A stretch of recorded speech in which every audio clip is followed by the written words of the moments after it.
ప్రియమైన దేవుని బిడ్డలారా, గత పాఠంలో యోబు ఉపన్యాసం కొంతవరకు విన్నాము.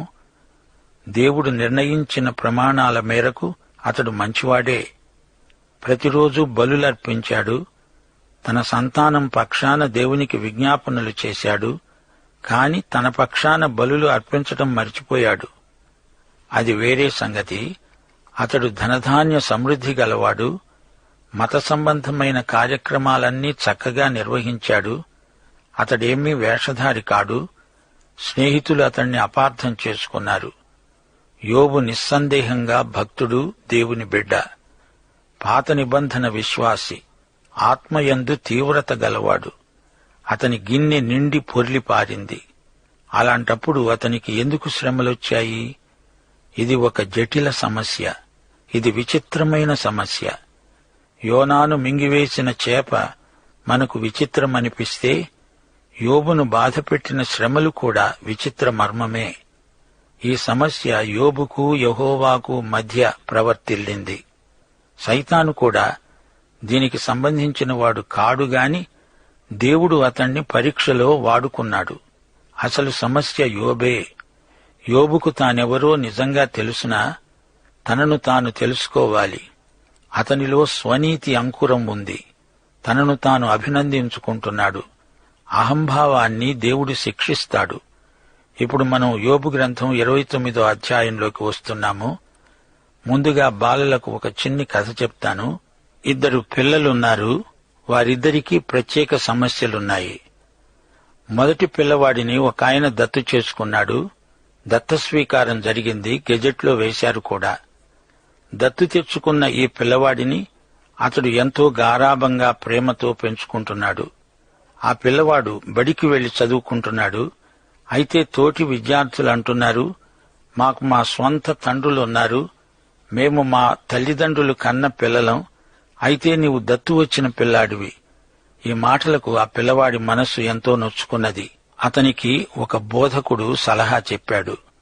చూడు బాబు, ఈసారి నీవు ఆ పిల్లలను నిలదీసి అడుగు. మీ అమ్మా నాన్నలకు మీరు పిల్లలు నిజమే, గాని అందులో విశేషమేమీ లేదు. మామూలుగా సాధారణంగా ఏదో మిమ్మల్ని పోషిస్తున్నారు. గాని నన్ను ఒక మహాధనికుడు కావాలని కోరి తెచ్చుకున్నాడు. నన్నాయన ఎంత ప్రేమిస్తాడో తెలుసా? మీ నాన్నలు కూడా మిమ్మల్ని అంత ప్రేమించరు. ఆ అబ్బాయి ఈ మాటలన్నప్పుడు పిల్లలంతా అవాక్కైపోయారు. ఇక రెండో అబ్బాయి సంగతి. ఒక ఆయన తనను దత్తు చేసుకుని పెంచుకుంటూ ఉండగా ఆయనకు సొంత కొడుకు పుట్టాడు. అప్పుడు దత్తు తెచ్చుకున్న పిల్లవాడి మీది ప్రేమ సన్నగిల్లింది. ఆ పిల్లవాడికి ఆదరణగా బోధకుడు కొన్ని మాటలు చెప్పాడు. చూడు నాయనా, దేవుని ఏకైక కుమారుడు యేసుక్రీస్తు.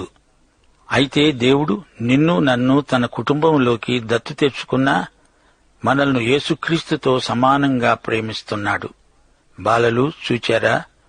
యేసుక్రీస్తు తన ప్రాణం పెట్టి మనల్ని దేవుని కుటుంబంలోకి తెచ్చాడు. దేవుడు కావాలని కోరి మనల్ని తెచ్చుకున్నాడు. మనల్ని ఎంతో ప్రేమించాడు. యోహాను శుభవార్త 17వ అధ్యాయం 23వ వచనం ప్రభువు అన్నాడు, తండ్రి, నీవు నన్ను ప్రేమించినట్లే వీరిని కూడా, అనగా నా విశ్వాసులను ప్రేమించావు. దేవునికి స్తోత్రం. ఇప్పుడు మనం యోబు గ్రంథం 29వ అధ్యాయం 1వ వచనం నుండి విందాము. యోబు ఇంకొకసారి ఉపమాన రీతిగా అన్నాడు, పూర్వకాలమున ఉన్నట్లు నేను ఉన్న ఎడల ఎంతో మేలు. దేవుడు నన్ను కాపాడుతూ ఉన్న దినములలో ఉన్నట్లు నేనున్న ఎడల ఎంతో మేలు. ఈ అధ్యాయమంతా యోబు ఇది నా కథ అంటూ ప్రసంగిస్తాడు. యోబు అంటున్నాడు, అప్పుడు నా దీపము నా తలకు పైగా ప్రకాశించింది. ఆయన తేజము వలన నేను చీకట్లో తిరుగులాడుతున్నాను. ఆ రోజుల్లో నేను ఎంతో ప్రకాశించాను. నా పరిపక్వ దినాలలో ఉండినట్లు నేనుండిన ఎడల ఎంతో మేలు. అప్పుడు దేవుని రహస్యము నా గుడారానికి పైగా ఉన్నది. నేను నా యువదశలో కూడా దేవుణ్ణి సేవించాను. సర్వశక్తుడు నాకు తోడై ఉన్నాడు. నా పిల్లలు నా చుట్టూ ఉన్నారు. నేను పెట్టిన అడుగెల్లా నేతిలో పడింది. బండ నుండి నా నిమిత్తము నూనె ప్రవాహముగా పారింది. పట్టణపు గుమ్మానికి నేను వెళ్ళినప్పుడు, రాజవీధిలో నా పీఠము సిద్ధపరుచుకున్నప్పుడు యువకులు నన్ను చూచి దాక్కున్నారు. ముసలివారు లేచి నిలువబడ్డారు. అధికారులు మాట్లాడడం మాని నోటిమీద చెయ్యి వేసుకున్నారు. ప్రధానులు మాట్లాడకుండా ఊరుకున్నారు. వారి నాలుక వారి అంగిలికి అంటుకున్నది. నాకు అంతా కలిసి వచ్చింది. నేను పట్టుకున్నదంతా బంగారమైంది. నాకు ఊళ్ళో ఎంతో పలుకుబడి ఉంది. పేరు ప్రఖ్యాతులున్నాయి. నేను దారిన వస్తూ ఉంటే చిన్న పిల్లలు పారిపోయి దాక్కునేవారు. నన్ను అందరూ పురప్రముఖుడని భావించారు. వృద్ధులు సైతము నేను వస్తుంటే లేచి నాకు నమస్కరించారు. నేను నడిచే త్రోవలో ఎవరూ నిలిచి మాట్లాడలేదు. అధిపతులు కూడా నోరు తెరిచి మాట్లాడడానికి ధైర్యం చాలక మౌనంగా ఉండిపోయేవారు. నేను పలకరించి మాట్లాడమంటేనే కాని వారు మాట్లాడలేరు. 11వ వచనం, నా సంగతి చెవినిబడిన ప్రతివాడు నన్ను అదృష్టవంతునిగా ఎంచాడు. నేను కంటబడిన ప్రతివాడు నన్ను గురించి సాక్ష్యమిచ్చాడు. కల్దీయలోని ఊజు ప్రాంతంలో నన్ను మించిన అదృష్టవంతుడు లేడు. పట్టణములోకెల్లా నేను ఉత్తమ పౌరుణ్ణి అని పేరుగాంచాను. మొర్రపెట్టిన దీనులను, తండ్రి లేని వారిని, సహాయము లేని వారిని నేను విడిపించాను. వృద్ధులకు పింఛను ఏర్పాటు చేయించాను. బీదలకు పలు విధాల సాయపడ్డాను. నశించడానికి సిద్ధమై ఉన్న వారి దీవెన నా మీదికి వచ్చింది. విధవరాండ్ర హృదయాన్ని సంతోషపెట్టాను. వారి హృదయాలు సంతోషగానాలు చేశాయి. పరోపకారమందు నేను అగ్రగణ్యుణ్ణి. నేను నీతిని వస్త్రముగా ధరించుకున్నాను. కాదు, అదే నన్ను ధరించింది. నా న్యాయ ప్రవర్తన నాకు వస్త్రమైంది. అదే నాకు పాగా అయింది. నేను సత్క్రియలయందు ఆసక్తి గల వ్యక్తిని. ప్రజలు నా వద్దకు సలహాల కోసం వచ్చారు. గుడ్డివారికి నేను కండ్లయ్యాను, కుంటివారికి పాదాలయ్యాను. గుడ్డి కుంటి పిల్లలకు ఎంతో సహాయపడ్డాను. సాంఘిక సేవలో నన్ను మించిన వారు లేరు. అప్పుడు నేను దరిద్రులకు తండ్రిని. ప్రజల వ్యాజ్యములను నేను శ్రద్ధగా విచారించాను. నేను ఎరుగని వారిని కూడా పరామర్శించాను.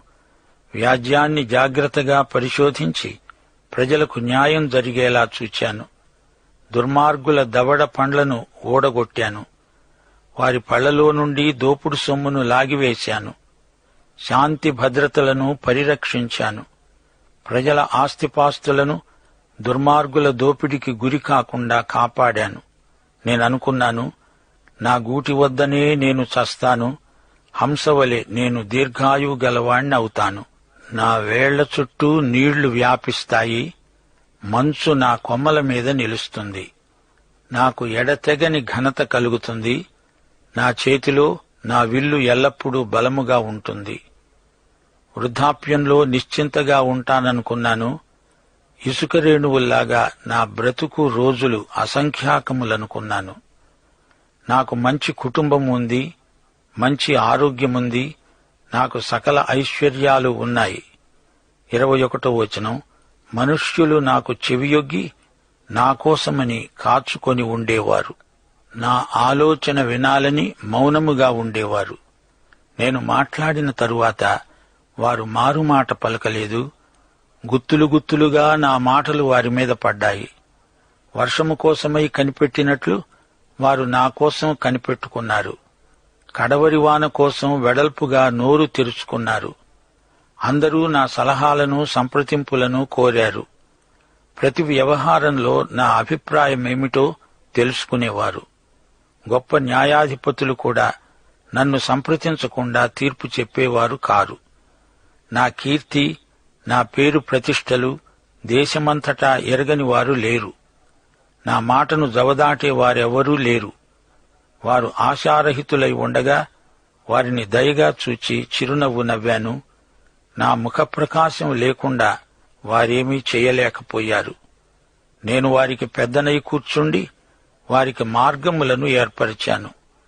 సేనలో రాజువలే దుఃఖించే వారిని ఓదార్చువాని వలె నేనున్నాను. ఇది నా అప్పటి స్వీయ చరిత్ర. అప్పుడు నాకు ఎంతో గౌరవము, మన్నన, మర్యాద. నేను అప్పుడు ఆదర్శప్రాయంగా జీవించాను, సమృద్ధిని అనుభవించాను. విశ్వాసులారా, యోబు స్వంత గాథ వింటున్నారా? ప్రథమ పురుషలో మాట్లాడుతున్నాడు. ప్రతి వాక్యానికి కర్త నేను. యోబు మునుపు ఒకసారి అన్నాడు, ఏది వస్తుందని నేను బహుగా భయపడ్డానో అదే నాకు సంభవిస్తున్నది. నాకు భీతి పుట్టించినదే నా మీదికి వస్తున్నది. నాకు నెమ్మది లేదు, సుఖము లేదు, విశ్రాంతి లేదు, శ్రమే సంభవిస్తున్నది. అవును, అంతే జరిగింది. అతని గూటి మీద పిడుగు పడింది. తాను భయపడిందే తన నెత్తిమీదికి వచ్చింది. స్నేహితుల ఆదరణ కూడా కరువైపోయింది. ఆశాసౌధం కుప్పకూలిపోయింది. ఈ అధ్యాయంలో నేను నేను అంటూ 52 సార్లు యోబు మాట్లాడాడు. తన బలహీనతను ఒప్పుకోలేదు, తన అపజయాన్ని ఎత్తి చూపటం లేదు, విరిగి నలిగిన మనస్సుతో మాట్లాడటం లేదు. ఇప్పుడు 30వ అధ్యాయానికి రండి. యోబు మరికొన్ని మాటలు పలుకుతున్నాడు. అంటున్నాడు, ఇప్పుడైతే నాకన్నా తక్కువ వయస్సు గలవారు నన్ను ఎగతాళి చేస్తారు. వీరి తండ్రులు నా మందలు కాసే కుక్కలై ఉండడానికి కూడా తగనివారని నేను తలంచాను. ఈ పిల్లకారు నన్ను చూచి ఎగతాళి చేస్తున్నారు, నా మీద రాళ్లు వేస్తున్నారు. వీరికి నేను పనికిరాని మనిషిగా కనపడుతున్నాను. వీరి తండ్రులు ఏ స్థితిలో ఉండేవారు? నా మందలను కాయడానికి కుక్కలను పెట్టుకుంటాను, కాని వీరిని పెట్టుకోను. వారి చేతుల బలం నాకేమి ప్రయోజనం? వారి పౌరుషము పోయింది. దారిద్ర్యం చేత, క్షామము చేత శుష్కించిన వారై చాలా దినముల నుండి పాడై నిర్మానుష్యముగా ఉన్న ఎడారిలో ఆహారము కోసము వారు తిరుగులాడుతారు. వీరి గతి ఏమవుతుందో వీరికే తెలియదు. 9-10 వచనాలు.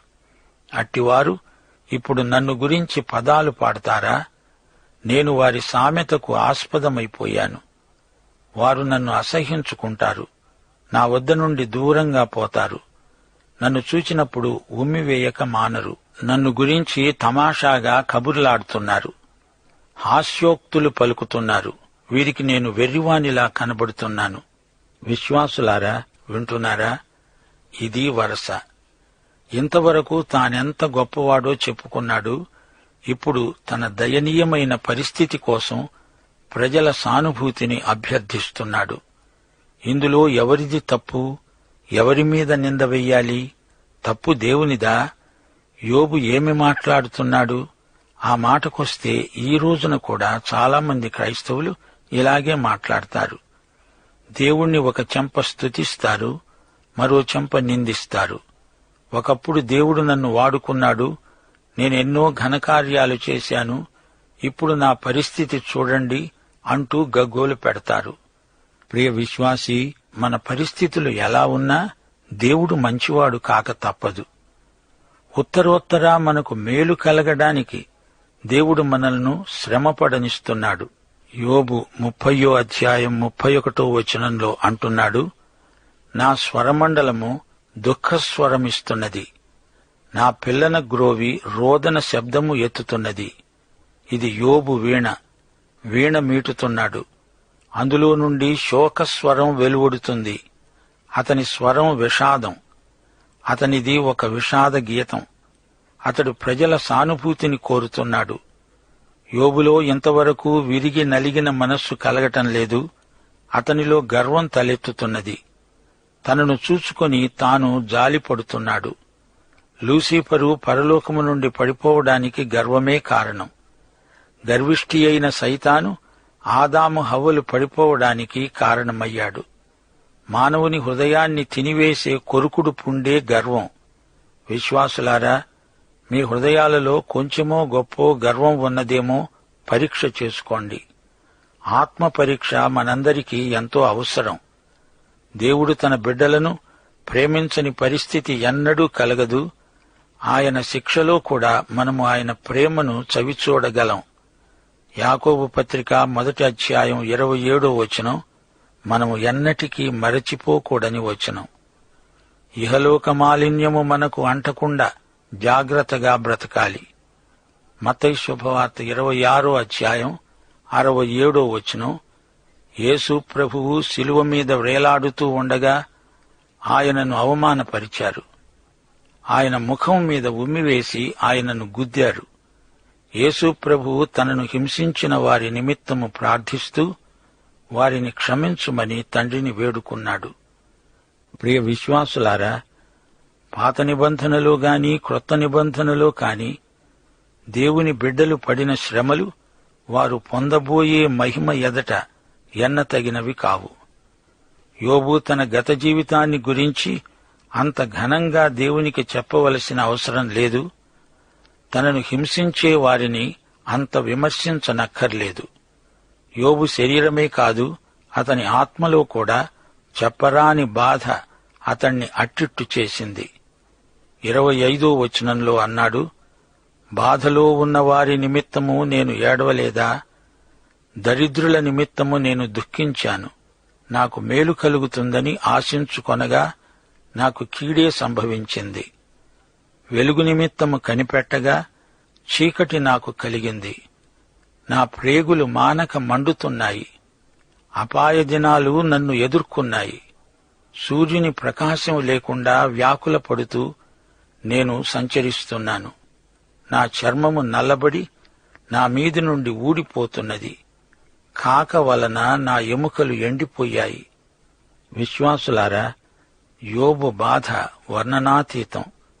యోబు ఎంతకాలం శ్రమపడి ఉంటాడు? యోబు 7వ అధ్యాయం 3వ వచనంలో, ఆశ లేకుండానే జరిగే నెలలను నేను చూడవలసి వచ్చింది అన్నాడు. యోబు కొన్ని నెలలు శ్రమపడ్డాడు.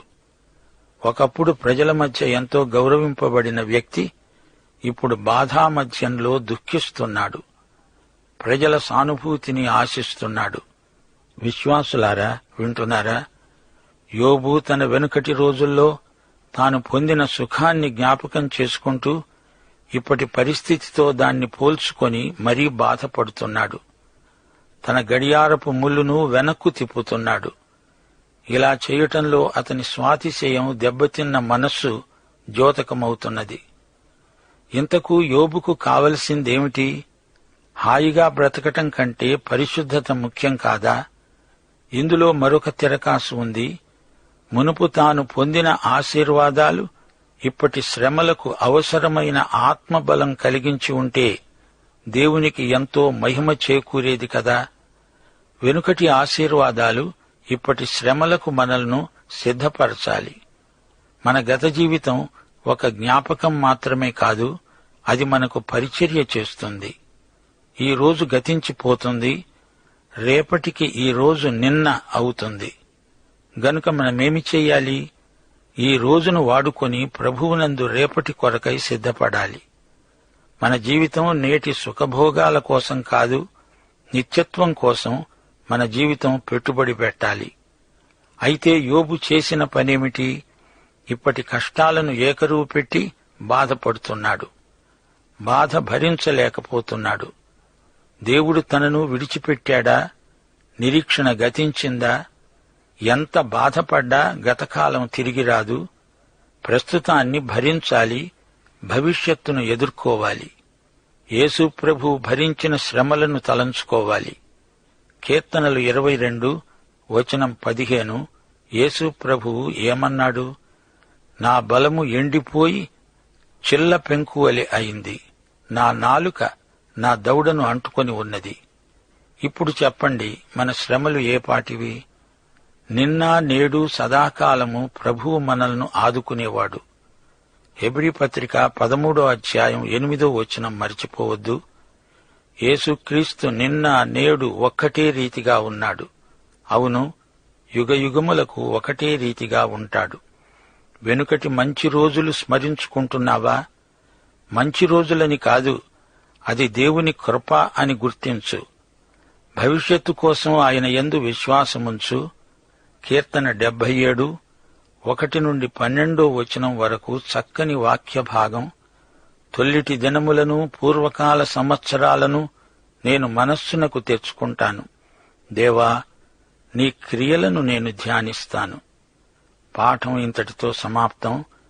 ప్రభు అయిన యేసుక్రీస్తు వారి కృప, తండ్రి అయిన దేవుని ప్రేమ, పరిశుద్ధాత్మ యొక్క అన్యోన్య సహవాసము మనకు నిత్యత్వము వరకు తోడై ఉండునుగాక. ఆమేన్.